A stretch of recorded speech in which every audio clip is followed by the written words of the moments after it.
Assalamualaikum warahmatullahi wabarakatuh. Alhamdulillah. Alhamdulillahillazi arsala rasulahu bil huda wa dinil haqq liyuzhirahu 'alad dini kullih wa kafa billahi syahida. Asyhadu an la ilaha illallah wa asyhadu anna Muhammadan abduhu wa rasuluh la nabiyya wa rasula ba'dah. Kembali kita bersyukur kepada Allah Subhanahu wa taala karena segenap puja-puji syukur kita hanyalah milik Allah Subhanahu wa taala. Dan bersalawat kita kepada Nabiullah Nabi Muhammad sallallahu alaihi wasallam dengan lafaz Allahumma salli ala sayyidina Muhammad wa ala ali sayyidina Muhammad. Sahabat DKTV yang dirahmati oleh Allah Subhanahu wa taala, dalam rangka pensyiaran dakwah ini yang diadakan oleh Fakultas Dakwah UIN Imam Bonjol, dalam rangka pensyiaran dakwah, kesempatan ini saya akan membawakan ceramah agama atau mengulang kembali tentang membangun rasa malu pada zaman sekarang ini. Kita lihat dari canggihnya teknologi komunikasi seperti sekarang ini, handphone yang begitu canggih, tetapi banyak di antara kita yang menyalahgunakan dari canggihnya teknologi sekarang ini. Kita ambil contoh dalam aplikasi TikTok, begitu banyak para muslimah yang menghambur-hamburkan, yang menampakkan auratnya di hadapan publik yang dapat dilihat semua orang. Dan perbuatan tersebut merupakan perbuatan yang dilarang oleh agama Islam, yang dilarang oleh Allah Subhanahu wa taala. Sebagaimana Islam mengajarkan agar muslim untuk menjaga auratnya, bukan dipertontonkan di media sosial. Tetapi itulah yang terjadi pada sekarang ini. Itulah makanya saya akan membawakan tema membangun rasa malu di era sekarang ini. Sebagaimana rasa malu ini menggambarkan kualitas iman seseorang.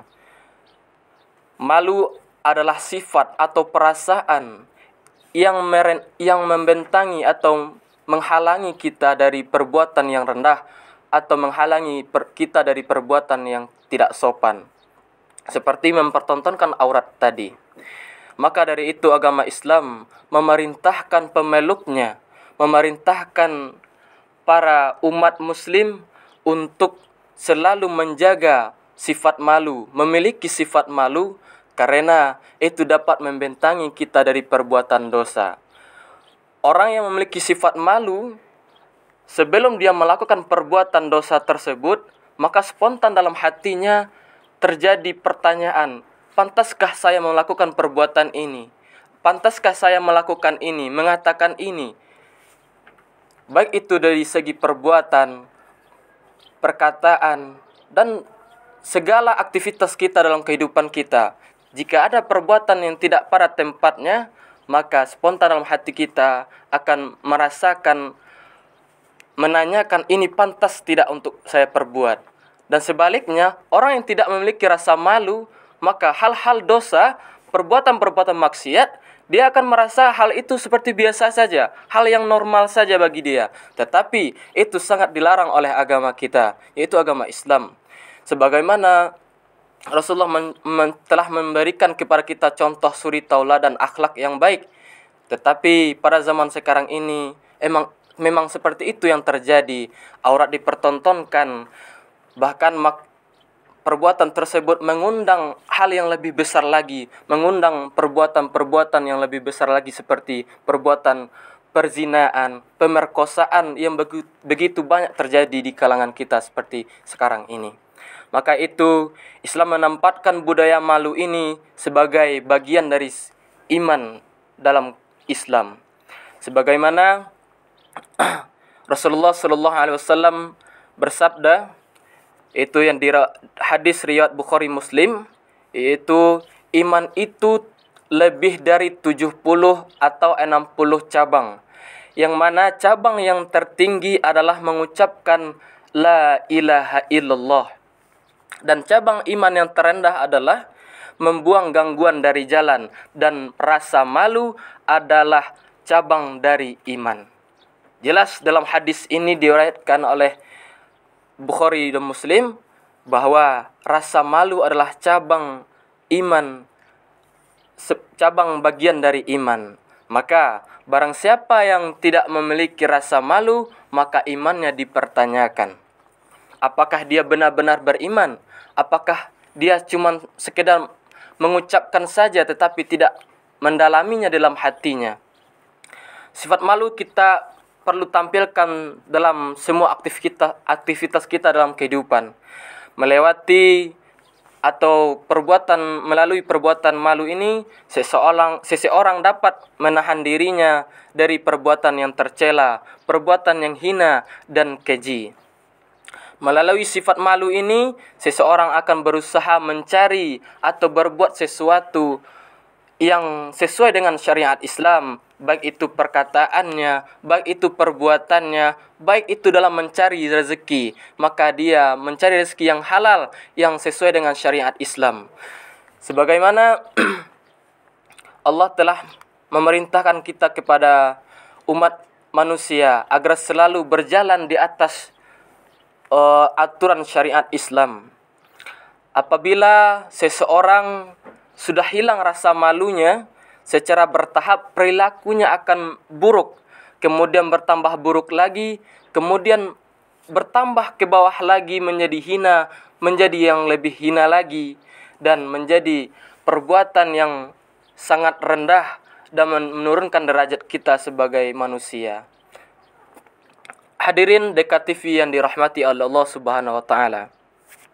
Apabila rasa malu, Rasulullah SAW bersabda, sesungguhnya Allah apabila ingin hendak membinasakan seseorang, dia mencabut rasa malu dari orang tersebut. Apabila rasa malu sudah dicabut, maka orang tersebut tidak menjumpai kecuali dijauhi.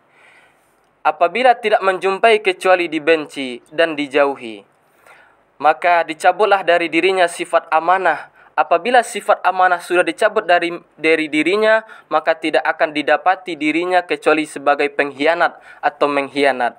Kalau sudah jadi pengkhianat dan dikhianat, dicabutlah dari dirinya rahmat.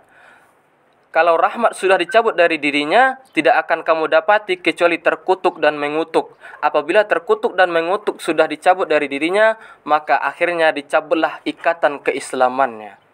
Begitulah akibat dari hal yang sepele, tetapi kalau dibiarkan, kalau terus-menerus diperlakukan seperti itu, tidak ada perubahan untuk ke arah yang lebih baik, maka akibatnya seperti ini. Sebagaimana dicantumkan dalam hadis ini, bisa dicabut ikatan keislamannya. Ini hadis riwayat Ibnu Majah.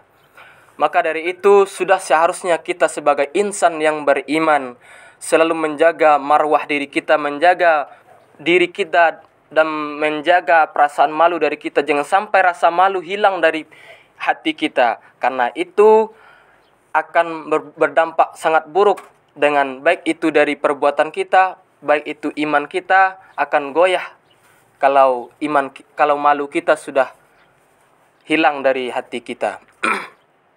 Maka dari itu sifat malu ini ada terbagi 3 macam.